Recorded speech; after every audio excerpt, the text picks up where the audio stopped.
La Casamance, de manière générale, est le grenier du sport sénégalais. Il y a trop de talents qui sont là et qu'il faut éclore.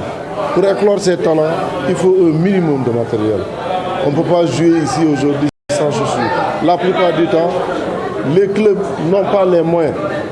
Les clubs nationaux, les clubs au niveau régional n'ont pas les moyens. Malgré les efforts de la fédération, malgré les efforts de la Ligue amateur. Mais il reste toujours encore un accompagnement. Et c'est pourquoi j'ai décidé de soutenir ces clubs-là. Parce que le premier bénéficiaire du résultat de ces clubs, c'est le Casa Sport. La plupart de ces talents, quand ils sont dénichés, viennent au Casa Sport. J'en veux pour preuve Abbas Badi, il vient de l'Olympique. Et c'est là qu'on l'a formé et il est venu au Casa Sport. Il y en a beaucoup de joueurs qui sont comme ça. Donc soutenir le football à la base, c'est soutenir en même temps le Casa Sport. Donc c'est ce qui fait que chaque fois que de besoin, je ne ménagerai aucun effort pour accompagner et soutenir le football au niveau de la région. Ce geste-là, je l'ai fait pour le football. J'ai pris l'engagement aussi de faire le même geste pour le basket, pour le volley. Et même pour le handball, l'instructeur vient de solliciter pour le handball. Donc nous allons travailler avec ces gens pour voir quel est l'accompagnement indiqué pour ces disciplines-là. Mais dire aussi que nous avons la volonté de poursuivre cette œuvre-là dans les régions de Kolda et dans les régions de Sédhiou pour que la Casamance naturelle puisse être couverte par cet accompagnement en équipement. Président,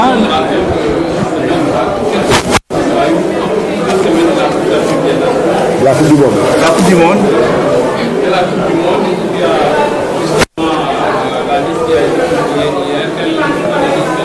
Alors, oui, nous soutenons la liste du coach Aliou Cissé. Je pense que, comme il l'a si bien dit, il y a des critères qui font que tel ou tel autre est sélectionné. Et nous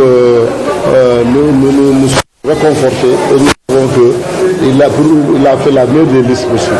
Bon, c'est vrai qu'il y a des commentaires par-ci par-là, mais je pense que l'entraîneur est le mieux placé pour dire voilà ceux qui sont prêts pour partir. Ce qu'il a fait, il a pris tout son engagement et toute sa responsabilité pour dire que voilà ces jeux qui sont prêts et nous y adhérons. Alors, pour dire que même en Europe, en France, vous avez vu, il y a des contestations, tel jeu n'a pas été convoqué et tout ça. Quand il s'agit de questions de choix, c'est comme ça. Mais l'essentiel, c'est que nous allons partir avec beaucoup d'espoir, avec l'espoir de faire mieux que ce que nous avons fait la campagne précédente au niveau de la Coupe du Monde.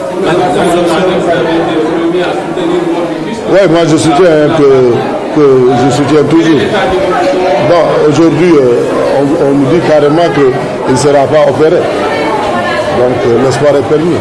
S'il était opéré, il allait rester à peu près 6 mois, 2 mois après l'opération, mais il ne sera pas opéré. Et là, il sera dans le groupe qui va se retrouver à Paris le 13 et le 14, ils seront à Doha. La sélection de Nicolas Jackson, qu'est-ce que cela vous fait? La sélection de Nicolas Jackson, qu'est-ce que cela vous fait, président? Alors, je l'ai dit tout de suite, ça fait une fierté.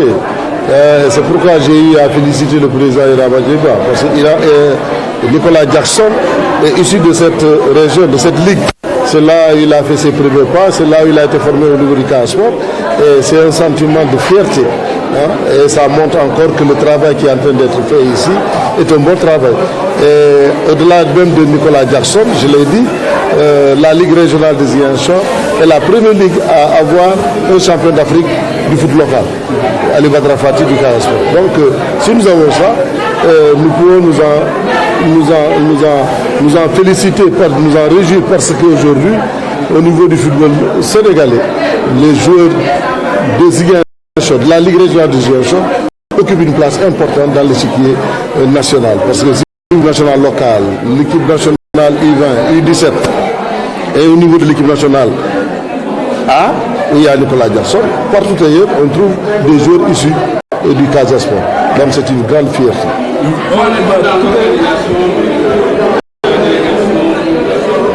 Alors, là nous sommes fin prêt parce que le 11 déjà, Aliou a publié la liste. Le 13, il y a un vol spécial pour Paris. Et le 14, un vol spécial de nouveau pour Doha. Le 19, la remise du drapeau par le chef de l'État au niveau de l'ambassade du Sénégal à Doha. Et le 21, c'est le premier match contre les Pays-Bas. Pour dire que les 327 personnes qui sont déjà retenues pour faire le voyage au Qatar, on a tellement bien organisé que chacun trouvera sa place, son lieu d'hébergement et sa prise en charge totale, du transport jusqu'à l'hébergement. Donc à ce niveau, c'est pourquoi on a déjà, depuis le 7 passé, nous avons commencé. Président, pardon, une question, Président. Vous êtes l'une des personnes principales dans le football donc, sénégalais, comme le disait votre ami frère. Aujourd'hui, un match de Ligue 2 qui devait donc opposer Dakar Université Club et Oslo FA a été annulé pour un match de 9 étapes. Est-ce que devons-nous donc se plaindre pour le manque d'attraction? Non, on ne doit pas se plaindre. C'est une question d'organisation et de planification. Je pense qu'il n'y a pas de velléité entre le Monétan et la Ligue professionnelle. C'est juste un calendrier qu'il faut harmoniser et je pense que nous allons nous entendre par rapport à ça.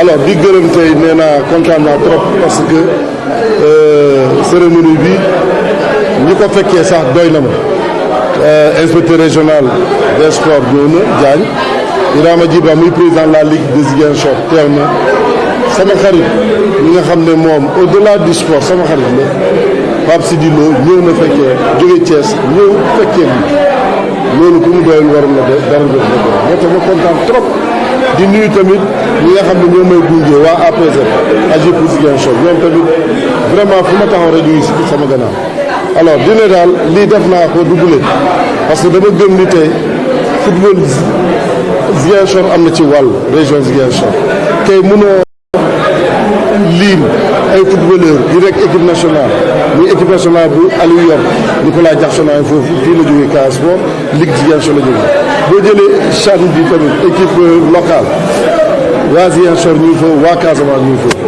boo jëlee U20 U17 ñëpp foo dem même football féminin am nañu ay jigéen yi joué si équipe nationale bi bañ nañ ko sax ba entraîneur U20 fii la jógee muy Aïcha donc loolu bu ñu ko defee bu amee nag si Ziguinchor wane na ni dañu xarañ trop ci mbirum sport li des mooy jàppale la te man gëm naa ni li ma def nii ñeneen bu ñu ko defoon tamit dinañu am résultat yu raw fii parce que lépp boo ñëwee sax fii nawetaan nga gis qualité jeu nga gis nu ñu engagé da ngay xam ne fii Ziguinchor am na réservoir footballeur am na réservoir sportif lu ñuy laaj mooy lan nañ leen jàppale mooy lan infrastructure ak équipement tey gis ngeen conditions yu xale di jouer rafetul mais amuñu pexe moo tax tey man moo joxe exemple ni football mën nañu am yaakaar fi te li ma def ñeneen nañ si aw tamit def lu ëpp li ma def moo tax ma ñëw tey jox leen maillot jox leen ay dàll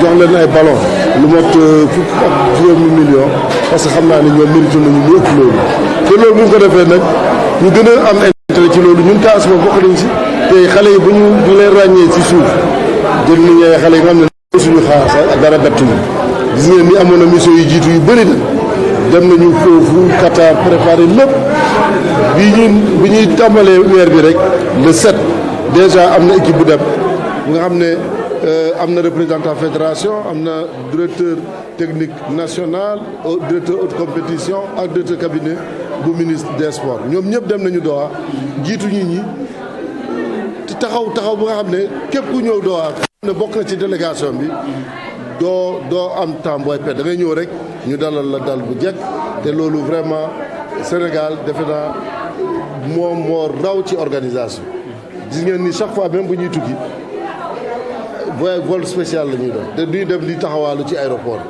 tey nii le 11 bi passé nii mooy dëmb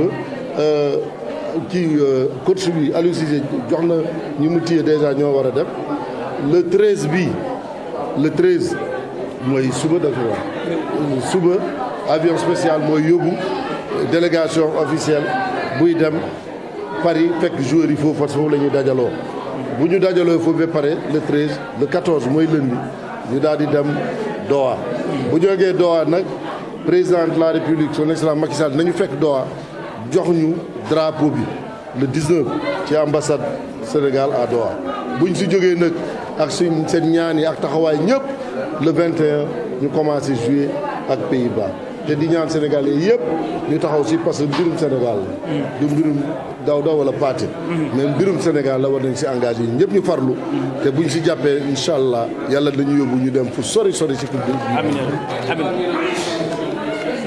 alors xibaar yu neex la parce que Sadio bokk na ci gën si man bokk naa ci nga xam ne taxaw nañu ne Sadio incha allah bu yàlla andee dina jouer te tey am nañu yaakaar parce que opération lay doon wax léegi kenn dootu ko opéré xam nga bu doon opération da ngay yaakaar ne bu génn opération mu nga toog weer wala ñaari weer mais opéré tuñu ko kon li motul opéré yaakaar mën na ci nekk te ñu ngi yaakaar am na examen yi muy defaat mais yaakaar nañ ni Sadio dina bokk ci coupe du monde bi te ñu ngi koy ñaanal yàlla may ko wér gu yaram bu gën a gaaw parce que am nañu yaakaar ci moom te incha allah ak ñaan yëpp bu ñu si taxawee rek yàlla na dogal loolu.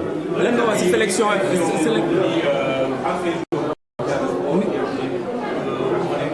Nicolas Jackson ak match Ligue 2 bi bu ñu annulé ngir nawetaan. waaw non bëgguma ñu wax match dañ ko annulé ngir nawetaan programmation bi moo demeewul noonu dañu nekk di programmer te am na kuréel bu ñu taxawal nga xam ne am na représentant nawetaan am na représentant ligue professionnelle de football mais léeg-léeg terrain yi ñoo doyul bu ko defee ne bu ñu waxtaanulee rek day fekk ñaari programme mais defe naa loolu dina nekk suñu gannaaw te xam naa ne léegi rapidement ñu mën a corriger loolu.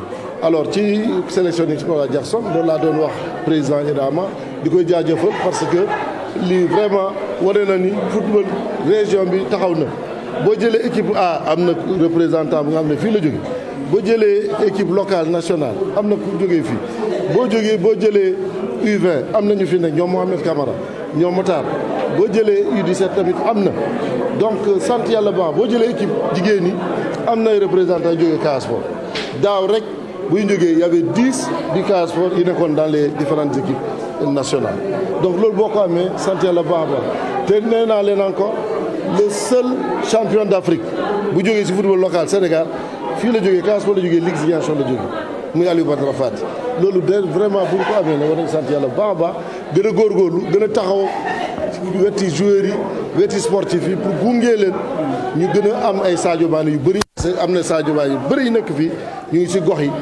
dañu lu ñuy xaar mooy ñu accompagner la merci